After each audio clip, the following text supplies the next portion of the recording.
ମିଳିବ ବଡ଼ ସୁଯୋଗ। ଏପ୍ରିଲରୁ ପୂର୍ଣ୍ଣାଙ୍ଗ କାର୍ଯ୍ୟକାରୀ ହେବ ଆୟୁଷ୍ମାନ ଯୋଜନା। ଚାକିରି ପାଇବେ ଯୋଗ ଶିକ୍ଷକ ଓ ସ୍ୱାସ୍ଥ୍ୟକର୍ମୀ। ତେବେ କ'ଣ ରହିଛି ସମ୍ପୂର୍ଣ୍ଣ ଅପଡେଟଟି ଆସନ୍ତୁ ଜାଣିବା। ତା ପୂର୍ବରୁ ଭଲ ପାଇବା ସ୍ୱରୂପ ଭିଡ଼ିଓଟିକୁ ଲାଇକ୍ ଆଉ ସେୟାର କରି ଚ୍ୟାନେଲଟିକୁ ସବସ୍କ୍ରାଇବ୍ କରନ୍ତୁ।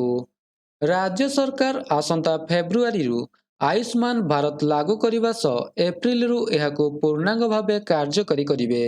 ମୁଖ୍ୟମନ୍ତ୍ରୀ ମୋହନ ମାଝୀଙ୍କ ମତରେ ଏହି ଯୋଜନା ଗ୍ରାମାଞ୍ଚଳ ଲୋକଙ୍କ ପାଇଁ ଯୁଗାନ୍ତକାରୀ ପରିବର୍ତ୍ତନ ଆଣିବ।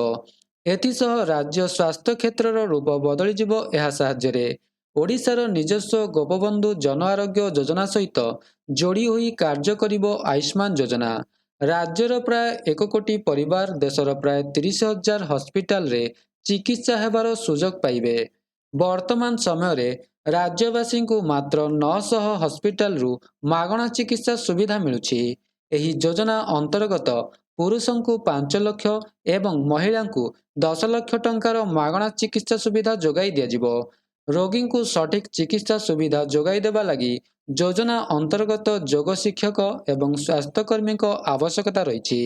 ଆଗାମୀ ଦିନରେ ଏହି ପଦବୀ ପାଇଁ ସରକାରଙ୍କ ପକ୍ଷରୁ ବିଜ୍ଞପ୍ତି ପ୍ରକାଶ ପାଇବ, ଯେଉଁଥିରେ ଯୋଗ ଶିକ୍ଷକ ଏବଂ ନର୍ସ, ଡାକ୍ତର, କମ୍ପାଉଣ୍ଡର ଇତ୍ୟାଦି ପଦବୀ ପାଇଁ ଲୋକଙ୍କ ଆବଶ୍ୟକତା ପଡ଼ିବ। ଯେଉଁ କାରଣରୁ ଏ କ୍ଷେତ୍ରରେ ଚାକିରି କରିବାକୁ ଚାହୁଁଥିବା ଲୋକଙ୍କୁ ବଡ଼ ସୁଯୋଗ ଦେବେ ରାଜ୍ୟ ସରକାର। ରୋଗୀଙ୍କୁ 1948 ପ୍ରକାର ମେଡିକାଲ ସେବା ସାଙ୍ଗକୁ ଡିସଚାର୍ଜ ପରେ 15 ଦିନର ମାଗଣା ଔଷଧ ମଧ୍ୟ ଦିଆଯିବ।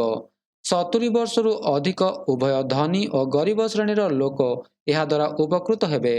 ତେବେ ଏହା ଥିଲା ସମ୍ପୂର୍ଣ୍ଣ ଅପଡେଟଟି। ଯଦି ଭିଡ଼ିଓଟି ଭଲ ଲାଗିଥାଏ ଭିଡ଼ିଓଟିକୁ ଲାଇକ୍ କରନ୍ତୁ, ସେୟାର କରନ୍ତୁ ଏବଂ ଚ୍ୟାନେଲଟିକୁ ସବସ୍କ୍ରାଇବ୍ କରିବାକୁ ଭୁଲନ୍ତୁ ନାହିଁ। ଧନ୍ୟବାଦ।